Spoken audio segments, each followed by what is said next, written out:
When I was young, I didn't really know what I was going to do when I got older.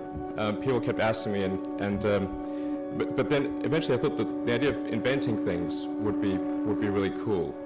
And the reason I thought that was because I read a quote from Arthur C. Clarke, which said that a sufficiently advanced technology is indistinguishable from magic, and that's really true. If you go back, say 300 years, the things that we take for granted today you'd be burned at the stake for. Being able to fly, being able to see over long distances, being able to communicate, and having access to all the world's information instantly from almost anywhere on the earth. This is stuff that really would be magic, or would be considered magic in times past. In fact, I think it actually goes beyond that, because there are many things that we take for granted today that weren't even imagined in times past. They weren't even in the realm of magic. So it actually goes beyond that. So I thought, well, if I can do some of those things, basically if I can advance technology, then that's like magic, and that would be really cool. And I also had sort of a slight existential crisis, because I was trying to figure out what does it all mean? Like, what's the purpose of things? And I came to the conclusion that if we can advance the knowledge of the world, if we can do things that expand the scope and scale of consciousness, then we're better able to ask the right questions and become more enlightened, and that's really the only way forward. I think about what technology solution is necessary in order to achieve the particular goal, and then try to make as much progress in that direction as possible. I think being a multi-planet species and being out there among the stars is important for the long-term survival of humanity. But then the part that I find personally most motivating is that it creates a sense of adventure, and it makes people excited about the future. If you consider two futures, one where we are forever confined to Earth until eventually something terrible happens, or another future where we are out there on many planets, maybe even going beyond the solar system.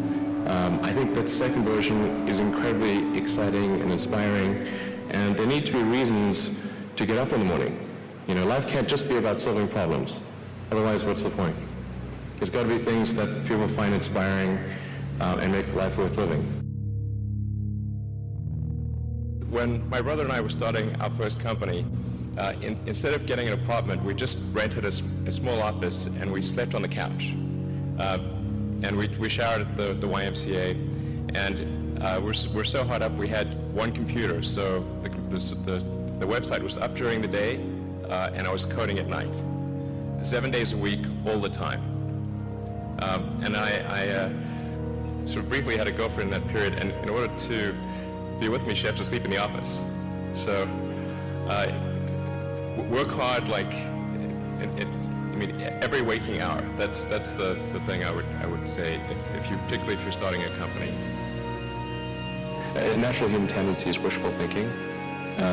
So a challenge for entrepreneurs is to say, well, what's the difference between really believing in your ideals and sticking to them versus pursuing some unrealistic dream that doesn't actually have merit? And that is a really difficult thing to tell. Can you tell the difference between those two things? Right. So you need to be sort of very rigorous in your self-analysis.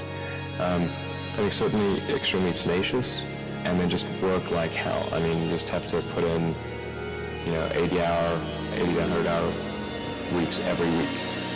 All those things improve the odds of success.